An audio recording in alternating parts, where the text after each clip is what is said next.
जय महाराष्ट्र. मी इम्रान शेख, उद्धव बाळासाहेब ठाकरे या पक्षाचा विधानसभा समन्वयक. वार्ड क्रमांक 124 विक्रोळी पारसेटमध्ये श्रीमती हारून खानचे वाईफ ज्योती हारून खान शेख या शिंदे गटातून उभे आहेत. माझी आई सकीना अय्यूब शेख उद्धव बाळासाहेब ठाकरे या गटातून आम्ही उभे आहेत. तिथं मला 3 दिवस अगोदर मला नोटीस देण्यात आली की तुम्ही मुंबई उपनगरमध्ये थांबू शकत नाही. हीच नोटीस हारून खानला सुद्धा देण्यात आली की तुम्ही मुंबई उपनगरमध्ये थांबू शकत नाही. पण मला 150 पोलीसवाले मला पकडायला येतात, माझ्यावरती दबाव आणतात, माझ्या कार्यकर्त्यांना मारतात, तिथं दहशतीचं राजकारण करतात. काल रात्री माझ्या लोकांना तिथं मारण्यात आलं.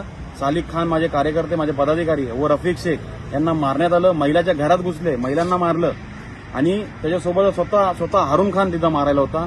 त्याचा मुलगा रोशन खान होता, फरीद लाला होता, त्यानंतर तो आझाद डॅडी. या लोकांनी सगळ्यांनी मिळून माझ्या पदाधिकाऱ्यांवर हल्ला केला.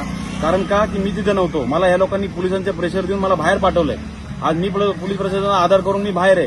पण ह्यांना काय झालं, ह्यांना नोटीस दिली तरी हे बाहेर नाही. हे स्टेजवरती भाषण करते. आज रॅली केली त्यांनी, त्याच्यावरती एफआयआर झाली तरी पण तो रॅली करतोय.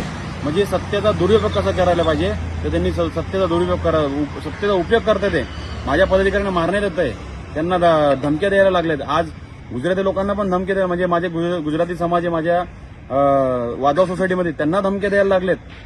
माझ्या पदाधिकाऱ्यांना सांगतो तुम्ही काम केलं की जेवढे मशालवाले सगळ्यांना मारणार, सगळ्यांचे घरं तोडणार, विभागाच्या जनतेला धमक्या द्यायला लागल्यात, तुमचे घरं तोडून टाकणार, तुमचे पाण्याची लाईन तोडून टाकणार, अशी धमक्या तिथं वॉर्डमध्ये चालू आहे.